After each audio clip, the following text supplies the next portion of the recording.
কে বলে অন্তিক অন্তুর চেয়েও সুন্দর যুবক হিসাবে ভীষণ মেধাবী ছিল কলেজ জীবনে। আমজাদ সাহেবের সাথে বাবা ছেলের সম্পর্ক চমৎকার সুন্দর ছিল। রাবেয়া বেগম বরাবরই সরলা ও অল্প শিক্ষিত এক বাঙালি সংসারী নারী। ওনার বিপরীতে আমজাদ সাহেবের গুণাগুণগুলো দুটো সন্তান গড়ে তুলেছিল। অন্তু তখনও ছোট, যখন অন্তিক কৈশোর পেরিয়ে যুবক হচ্ছিল। খুনসুটি, মারামারি, ঝামেলা শেষে আবারও বেহায়ার মতো গিয়ে অন্তুর ঝুঁটি টানার মতো দুষ্টুমির জন্য আমজাদ সাহেবের কাছে শাস্তি কম পেতে হয়নি তাকে। ভীষণ ডানপিটে আর চঞ্চল, আর সবচেয়ে বেশি জেদি ছিল অন্তিক। তার প্রবল আত্মসম্মান বোধের জন্য মাঝে মধ্যে এখানে ওখানে ঝামেলা বাঁধিয়ে এসে মার খেত আব্বুর হাতে। কলেজ শেষ করে ভার্সিটিতে ভর্তি হওয়ার পালা এলে অন্তিকের সুযোগ হলো কুষ্টিয়ার ইসলামিক বিশ্ববিদ্যালয়ে পড়ার। বাড়ি ছাড়তে হলো শিক্ষার সুবাদে। এরপর যা অঘটন ঘটে গেল। মর্জিয়ায় কুষ্টিয়ার মেয়ে, তাকে ভাগিয়ে নিয়ে চলে এসেছিল অন্তিক। তখন সে থার্ড ইয়ারের ছাত্র, বেকার শিক্ষার্থী। সেই নিয়ে মাস্টার মশাই আমজাদ সাহেবের নামও খারাপ হয়েছিল বিশেষ।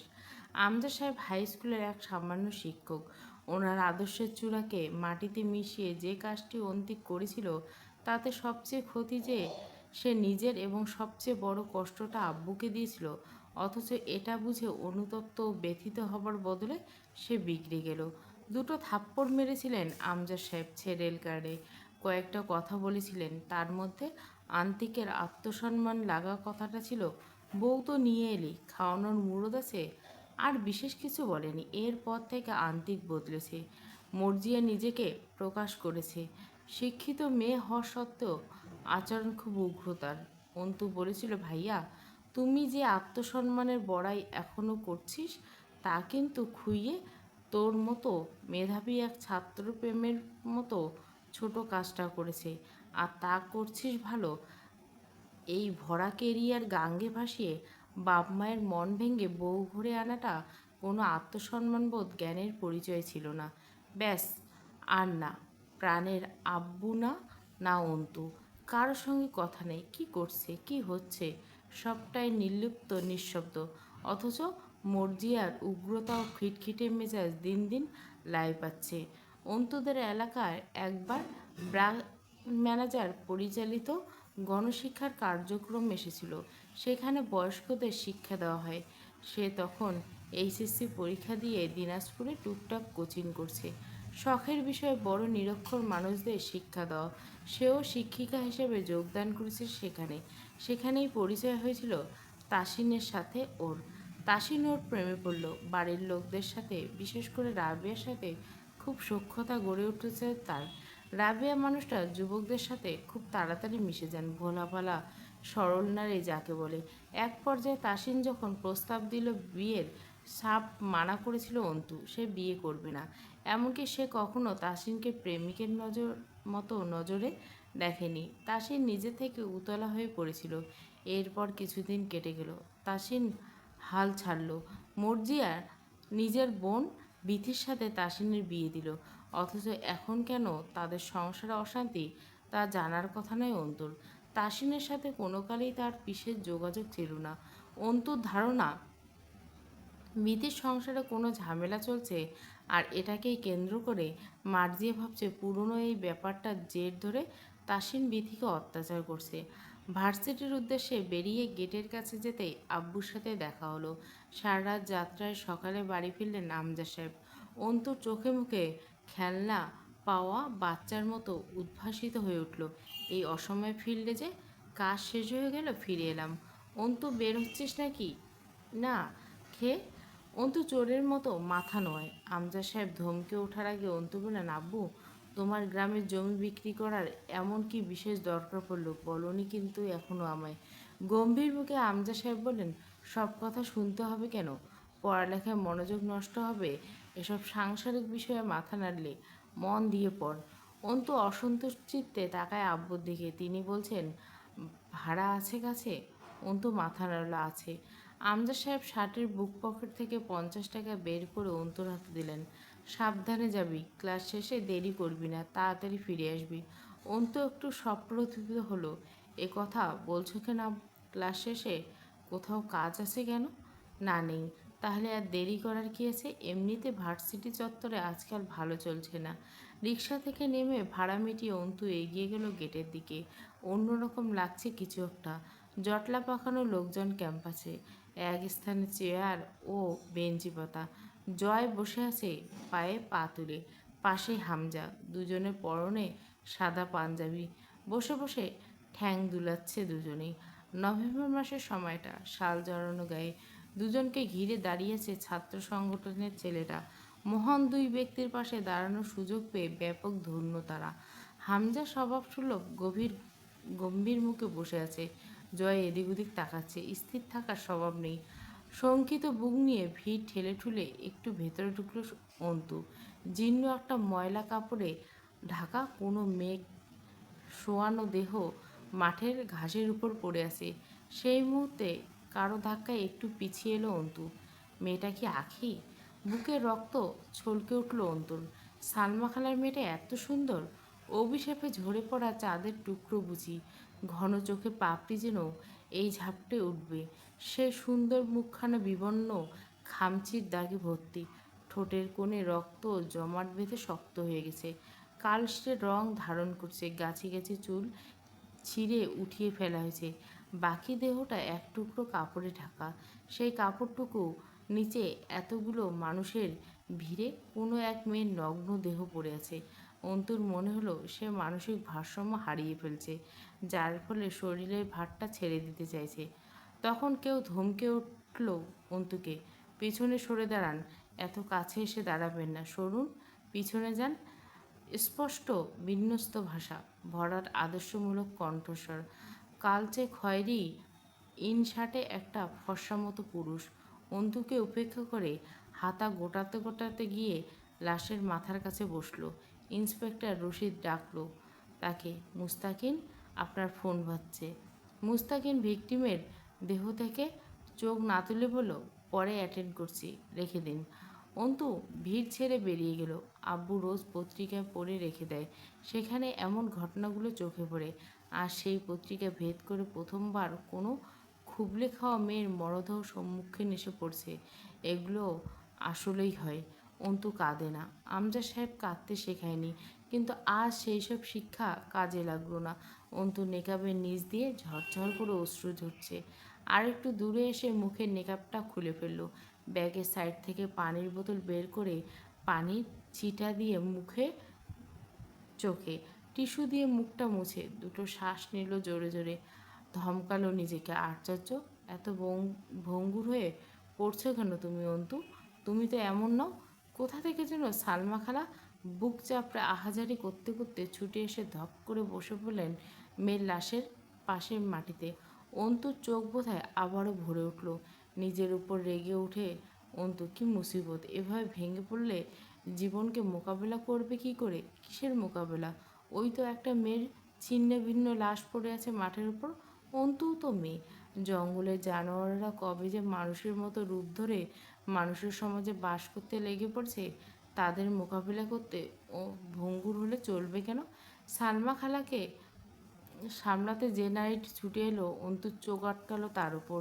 পরনে বিবর্ণ শাড়ি, মুখটা মলিন, অথচ সেই মুখের সৌন্দর্য অসামান্য।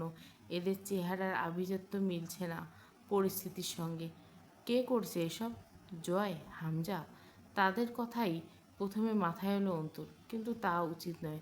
অন্তু টের পেল এমনটা হবার একটা কারণ আছে। সে আজ কদিন যাবৎ ওই দুটো নামে আতঙ্কিত বলে এমন হয়েছে। শাড়ি পরা নারীটি চাঁদনি, আখির ভাবি। মুস্তাকিন তাকে বলল, আপনারা ওনাকে ভিকটিমের কাছ থেকে দূরে নিয়ে যান, আমাদের কাজ করতে দিন। এই স্পটে আপনারা না ঢুকলে সুবিধা হবে। চাঁদনির চোখে কেমন অদ্ভুত রহস্য। সেই রহস্যটা এক প্রকার রহস্য, যেন যেন কাঁদছে না, একটুও না, অথচ অপলক চেয়ে আছে নিথর চোখে আখির মুখের দিকে। সেই চোখের ভাষা অবর্ণনীয়। অন্তুর মনে হলো মুস্তাকিন লোকটা কসাই টাইপের।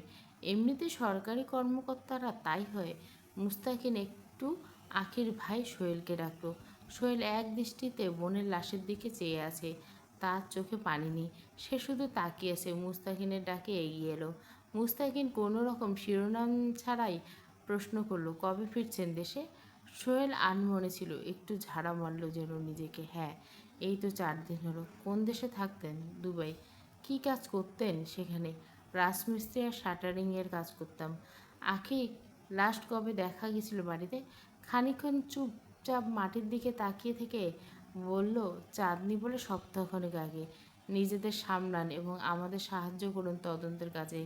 এভাবে কান্নাকাটি করে কোনোভাবে বিচার পাবেন বলে মনে হয়? শক্ত করুন নিজেকে। এক প্রকার ভয় খেয়ে গেল সোহেলের চেহারায়। না স্যার, কোনো বিচার লাগবে না। আমরা কোনো বিচার চাই না। আপনি খালি আমার বোনের লাশ দেন, বাড়ি নিয়ে যাই। কারো বিরুদ্ধে অভিযোগ নেই আমাদের। মুস্তাকিন ঠোঁট গুজে নিচে তাকালেন। কেউ হুমকি দিয়েছেন আপনাদের? সোহেল মাথা নাড়ল। না না, হুমকি দিবে কেন? তাদের কথোপকথন ছাত্রছাত্রীরা শুনছিল। মুস্তাকিন দূর থেকে জয় হামজার দিকে তাকিয়ে জিজ্ঞাসা করলো, কাউকে সন্দেহ করছেন? সোহেল আবারও দ্রুত মাথা নাড়ল। না। কণ্ঠস্বর প্রাণ নেই, নিষ্প্রভ গলাস্বর। মুস্তাকিন বাম হাতে পকেটে গুজে বলল, এসের থেকে শুনছি সকলের ধারণা কাজটা পাটোয়ারি বাড়ির 2 ছেলে করেছে। আপনাদের কি ধারণা? সোহেল দ্রুত জবাব দিল, না না স্যার, ওনারা কেন করবেন এসব? ওনারা তো সব ঠিকঠাক করে দিতে চাইছেন। আমরাই উঠি নাই বাড়ি থেকে। এখন চলে যাব, ঝামেলা মিটে যাবে। অগোছালো অযাচিত কথা সোহেলের। বোনের মরদেহ পড়ে আছে বিশ্ববিদ্যালয়ের প্রাঙ্গণে। তারা বাড়ি খালি করার স্বীকারোক্তি দিচ্ছে। চরম ঘাপলা বিষয়টা। আবার সহজে বলা যায়, খুব বেশি ভয় পেয়েছে হয়তো, অথবা কিছু লুকানোর চেষ্টা করছে গা বাঁচানোর। মেয়েটা গণধর্ষণের শিকার এবং এই ধর্ষণটা অপকৃতস্থ কারো দ্বারাই সংঘটিত হয়েছে। আখির দেহ তাই বলছে। মুস্তাকিন গিয়ে হাঁটু ভাঁজ করে উবু হয়ে বসলো চাঁদনির পাশে। জিজ্ঞাসা করলো, আখি কবে থেকে নিখোঁজ? চাঁদনি ঘামট্ট মুখটা মুছল মলিন শাড়ির আঁচল দিয়ে। সপ্তাহখানেক আগে দুপুরে স্কুল থেকে বাড়িতে আসছে। টেস্ট পরীক্ষা চলছিল এসএসসির। বিকেলে বাইরে হয়ে গেল কোচিংয়ে যাওয়ার জন্য। এই তো ফিরে আসছে স্যার। অন্তুর কলিজায় মনে হলো সজোরে এসে একটা তীর তীব্র বেগে গেঁথে গেল। এই তো ফিরে এসেছে স্যার। মুস্তাকিন উঠে দাঁড়িয়ে রশিদকে ডাকলো, এদিকে আসুন। জি স্যার। রশিদ এগিয়ে গেল। মুস্তাকিন তার হাত থেকে ফোনটা নিতে বলল, যত দ্রুত সম্ভব তদন্তের কাজ করো। বডিটাকে ফরেন্সিক ল্যাবে পাঠানোর ব্যবস্থা করুন, as soon as possible. Rashid মাথা নাড়ালো, আবার বলল, কিন্তু স্যার, গার্জিয়ান তো লাশ বাড়ি নিতে চাচ্ছে, খুব জিদ করছে। কোনোভাবে তারা লাশ কাটাছেঁড়া করতে রাজি নেই। আপনি একটু কথা বলুন ওদের সঙ্গে। মুস্তাকিন মাথা নাড়ালো। আচ্ছা, কথা বলছি। দ্রুত করুন। ক্যাম্পাসে লোক জড়ো হচ্ছে, একটা হাঙ্গামা হওয়ার চান্স আছে। তার আগে বডি ট্রান্সফার করুন মর্গে। কখন কে জানে জনতার মাঝে বিক্ষোভ জেগে ওঠে। প্রফেসর এগিয়ে এলেন মুস্তাকিনের দিকে, হাত বাড়িয়ে হ্যান্ডশেক করলেন মুস্তাকিনের সঙ্গে। আমি প্রিন্সিপাল ইউসুফ সিরাজি। মুস্তাকিন মাথা নাড়ল সামান্য। Syed Mustakin Mohan, investigation police bureau of investigation, PBI department. Professor রশিদের সঙ্গে হাত মেলালেন। রশিদ নিজের পরিচয় দিলেন, Rashid Alam, inspector of thana police. Professor দুঃখ প্রকাশ করলেন, কী যে হচ্ছে ভার্সিটি আজকাল। ছেলেমেয়েরা আতঙ্কিত, কারা এসব করছে কে জানে। মুস্তাকিন কথার মাঝখান থেকে ফোন কানে ধরে অন্যদিকে গেলেন। রশিদ প্রফেসরের কথায় অনিচ্ছাকৃত হা হু ঘাড় নাড়াতে থাকলো। মুস্তাকিনকে দেখে হামজা উঠে দাঁড়িয়ে হ্যান্ডশেক করলেন। জয় কোনো মতনে কোনো মাথা তুলল না। Good job officer. মুস্তাকিন সামান্য হাসলো অদ্ভুত ভঙ্গিতে, থ্যাংক ইউ। এরপর হুট করে বলল, লোকে আপনাদের দিকে আঙুল তুলছে, আপনাদের কি খেয়াল আছে? হামজা হাসলো। আপনি তুলছেন না আঙুল? আমি আমজনতা থেকে খানিক আলাদা, বলা চলে নিজের পেশার খাতিরে। প্রমাণ ছাড়া আঙ্গুল তুললে চাকরি থাকবে না। চোখ মারল হামজাকে মুস্তাকিন। হামজা ছেলেদের চলে যেতে ইশারা করলে। সালমা কাঁদছে, জোরে জোরে কাঁদছে, বুক চাপড়ে। লোকের চাপা গুঞ্জন আর চারিপাশে অভিশাপের কালছিটে ধোঁয়া ছড়িয়ে পড়ছে। জয় জবাব দিল মুস্তাকিনের, আপনারা চাকরি ধরেন আমি ক্ষমা করব, তাহলে আঙ্গুল তুলে জেলে ভরবেন তো? মুস্তাকিন বসলো দুজনের সামনে একটা চেয়ারে। সূর্যের তেজ আলো কমে হওয়ায় এসে গায়ে লেগেছে। কাঁধে ঝুলিয়ে রাখা জেনিম জ্যাকেটটা গায়ে জড়িয়ে বলল, আপনার শখ অথবা শাস্তি সহ্য করার কনফিডেন্স, কোনটা ধরবো? হামজা প্রসঙ্গ বদলালো। কিছু জিজ্ঞাসা করতে চান অফিসার? প্রফেসর সিরাজি এসে দাঁড়ালেন পাশে। মুস্তাকিন এবার সরাসরি কথা এলো। আপনারা আমাদের ডেকেছেন সকাল 8টার দিকে, তাহলে এখানে লাশ ফেলে রেখে যাওয়া হয়েছিল ঠিক কখন সেই ব্যাপারে কোনো ধারণা? হামজা মাথা নাড়ল। তা জানে না কেউই। আমাকে কল করা হয়েছিল, তখনই আমি ঘুমিয়েছিলাম, ছেলেরা কল করে জানালো। জয়ের দিকে ফিরল মুস্তাকিন। জয় মাথা ঝাঁকলো। ভাই, আমারে জাগাইয়া নিয়ে আসছে, আমি ঘুমাচ্ছিলাম। মুস্তাকিন জিজ্ঞাসা করলো, আপনারা একসঙ্গে থাকেন? জয় মাথা নাড়ল। হুম, এক বাড়িতে এক ঘরে থাকতাম। লোক বদনাম করবে জন্য থাকা হয় না। বদনাম তো আর কম নাই এমনিতে। হেসে ফেলল মুস্তাকিন। পরে নিজেকে সামলাল, বলল, লাশ এক্স্যাক্টলি কোথায় ফেলা হয়েছিল সেই জায়গাটা দেখান আমাদের। সেটাই তো দেখছেন। বিশ্ববিদ্যালয়ের মেন প্রাঙ্গণের পিছনে দিকটা নির্জন এবং গাছগাছালিতে ছাওয়া। সেখানে সচরাচর যাতায়াত অতটা নেই। দিনের বেলা ছেলেমেয়েরা আড্ডা দিতে নির্জন জায়গাটা বেছে নেয়, রাতে একদম শুনশান। ক্যাম্পাসে অফসাইড বলা চলে। সর্বপ্রথম লাশ দেখেছে ঝাড়ুদার। সে প্রথমে বুঝতে পারছিল না ওটা লাশ, কোনো মতো অন্যটা জড়ানো ছিল লাশের দেহে। পরে কে বা কারা যেন বিশ্ববিদ্যালয়ের প্রাঙ্গণে এনেছে এটা। সকালে এসে থানায় পুলিশের কাছ থেকে শুনেছে সে। মুস্তাকিন দেখল পুরো আশপাশটা। জয়কে বলল, আপনার চোখে প্রচুর ঘুম দেখছি, লালচে হয়ে গেছে। রাতে ঘুমাননি মনে হচ্ছে, এখন একটু বিশ্রামের প্রয়োজন। মুস্তাকিনের কথাটার দ্বারা কিছু নির্দেশ করলো। জয় চাদরটা গা থেকে খুলে গলায় পেঁচালো ওড়নার মতো করে। হেসে বলল, রাতে ঘুমানোর অভ্যাস এমনিতেই নেই আমার। ঘুম আসলে সকালে হয়নি বললেই ঠিক হইতো আমার জন্য। সকালে টেনে তুলে আনা হয়েছে। আসলে আমাদের মতো নেতাকর্মীদের দুঃখ আর পরিশ্রমে আপনারা কোনোদিন বুঝবেন না। জনতার মন রাখতে কত যে লোক দেখানো ঢং করতে হয়। যেমন ধরেন, আমার আসতে ইচ্ছে করতেছিল না, কষ্ট হচ্ছে না বিশেষ, মেয়েটা বা তার পরিবারের জন্য, তবু আসতে হলো।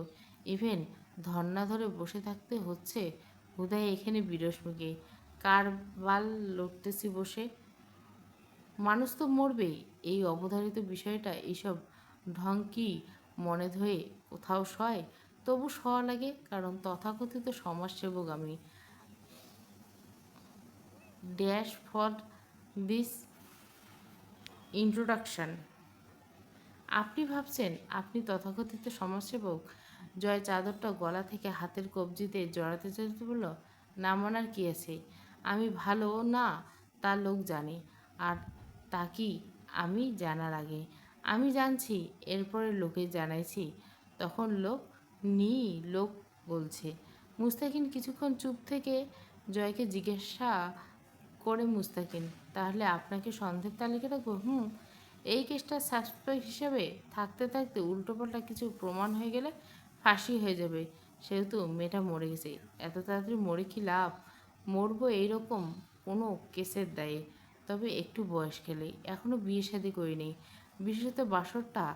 এখন মরাটা ঠিক না, এটা থেকে বাদ রাখেন আমায়। মুস্তাকিন হামজাকে বলল, কাউন্সিলর সাহেবকে একবার থানায় আসতে বলবেন বিকেলে। আপনিও আসলে পারেন। হামজা পাঞ্জাবির হাতার বোতাম খুলে তা কুনুই গোটাতে গোটাতে বলল, আমি আসতে পারবো না, আব্বা যাবে। আমার ব্যস্ত সময় কাটছে, নির্বাচন এগিয়ে আসছে সামনে। মুস্তাকিন হাঁটতে হাঁটতে আবার পেছনে ফিরে দেখল হামজাকে। পায়ের উপর পা তুলে বসে আছে চেয়ারে, মুখে চাপ দাড়ি, পুরো ঠোঁটের উপর ঘন গোঁফ, গায়ে জড়ানো চাদরের প্রান্ত ঝুলছে একপাশে। একটু দূরে দাঁড়িয়ে সিগারেট টানছে জয়। জয় তাকিয়েছে একটা বোরখা পরা মেয়ের দিকে। মেয়েটির সাথে মুস্তাকিন ধাক্কা খেয়েছিল। মেয়েটা অপলক চেয়ে আছে আখির লাশের দিকে। লাশকে ফ্রিজিংয়ে গাড়িতে তোলার ব্যবস্থা চলছে। মর্গ থেকে লোক এসেছে। চলবে অবরুদ্ধ নিষেধ, পর্ব 3। পুরো গল্প প্লেলিস্টে।